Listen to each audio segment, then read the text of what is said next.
Hi అండి, అందరికీ నమస్కారం. ముందుగా అందరికీ హిమా వ్లాగ్స్ ప్రేక్షకులందరికీ ఉగాది శుభాకాంక్షలండి. ఈ వీడియోలో ఏంటంటే పావులపర్రు సమీపంలో కొండగూడెం అనే గ్రామం ఉందండి. అక్కడ పెద్దింట్లమ్మ అమ్మవారి దేవాలయం ఉందండి. పెద్దింట్లమ్మ అమ్మవారి దేవాలయంలో నిన్న జాతర అయితే జరిగిందండి ఉగాది ముందు రోజున. ఈ అమ్మవారు కొండదొరల అమ్మవారు ఇలవేల్పు అంటండి. ఇవిడి ముందుగా ఈ విగ్రహాలు ఉన్నాయి కదండి, అందులోనే వెలిసారంట. తర్వాత అమ్మవారికి విగ్రహం అయితే కట్టించారన్నమాట.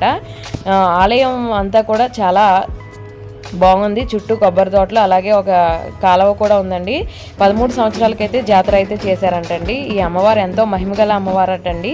కొండధరల ఎంతో భక్తి శ్రద్ధలతో అమ్మవారిని అయితే పూజిస్తారటండి. ఈ అమ్మవారు చాలా విశాలమైన నేత్రాలతో అయితే ఉందండి. పెద్దింట్లమ్మ అమ్మవారి ఆశీస్సులు అందరికీ ఉండాలని మనస్ఫూర్తిగా అయితే హిమ కోరుకుంటుంది. ఇలాంటి వీడియోస్, మరిన్ని వీడియోస్ రావడం జరుగుతుంది మన ఛానల్లో. Thank you so much.